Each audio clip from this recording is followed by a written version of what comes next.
8 years ago, I was drawn to the mysterious Amazon and made a documentary about a tribe defending their ancestral territory against oil companies.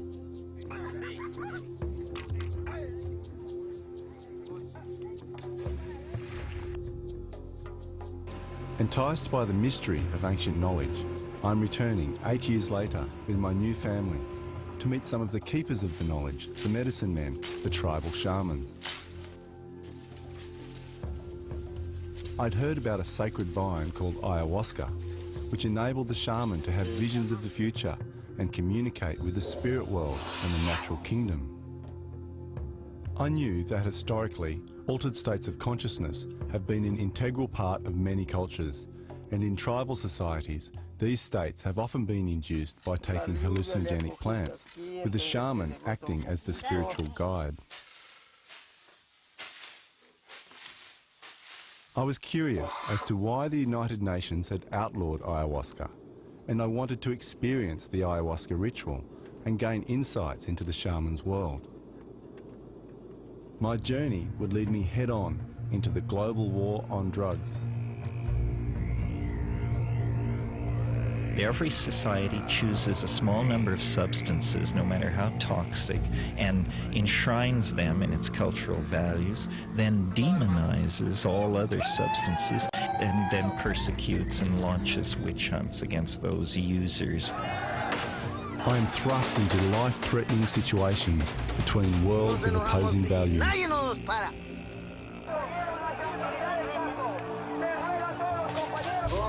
And I experience realities I never even dreamed of.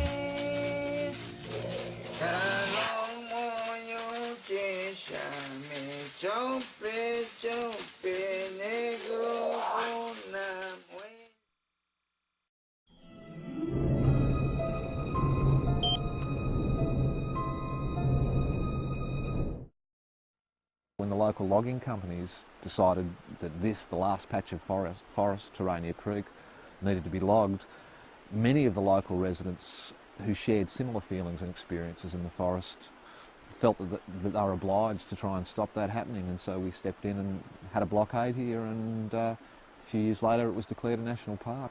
We managed to sort of save this particular patch of forest, but in all the other areas that have been logged, one of the primary species that goes to reforesting it is the acacia, or the wattle tree as we call it in Australia. So you get them growing all up and down the coast of Australia. It's on the coat of arms, it's a symbol of Australia, the wattle. Interestingly enough, the bark, and in some cases the leaves of some species of the wattle, contain really high concentrations of an alkaloid called dimethyltryptamine, or DMT, which is one of the strongest psychedelics or entheogens known to humans. It's used by the Amazon Indians, not the wattle, but other plants which contain the DMT are used by the Amazon Indians in their ayahuasca brews. The DMT snuff rituals have been an important part of Amazonian shamans' practices for thousands of years. The shamans derive the DMT from the varola tree and the hacula beans and absorb it through the nasal passages.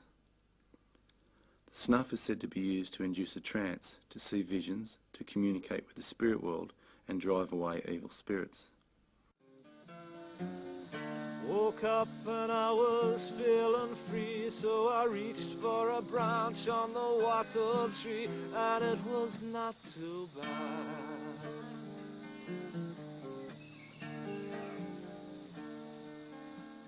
All the truth you need to see is written in the bark of the wattle tree.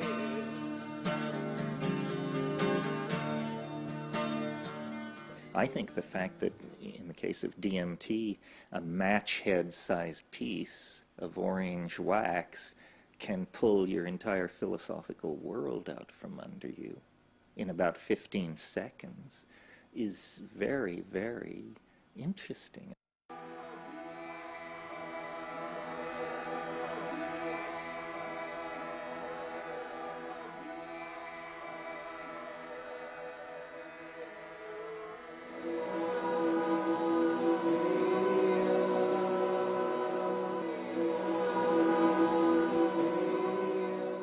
ayahuasca can be seen as a doorway, a link between the dimensions. When you take the ayahuasca, you can feel the trees, you can feel the plants, you can feel and appreciate the flowers, not just from looking and from an objective point of view, but you can merge with whatever it is that is being beheld. And particularly with nature, there is then this deep dissolving with it until there's this unity is experienced. And this unity is liberating. It's a transforming experience.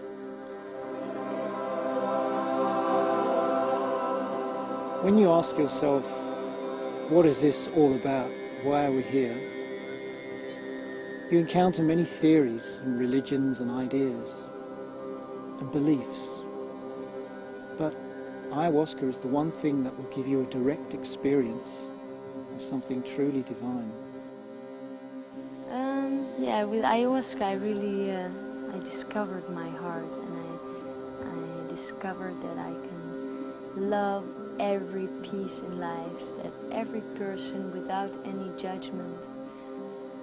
It teaches you, if you want everything you want to know, the ayahuasca spirit can tell you.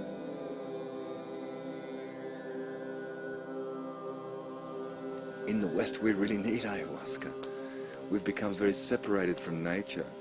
With our scientific, technological left brain way of being in the West, we've come to see nature as something separate from ourselves, something to be dominated, manipulated, exploited. And ayahuasca teaches that we are it, we are nature, we are not separate from it. What it brings is an empathy to the destruction of the planet. You know, the cutting of a rainforest is suddenly no longer completely abstract. It's actually something you can feel and relate to. And all political change begins with a change of feeling and value. Ha tong ro mi de le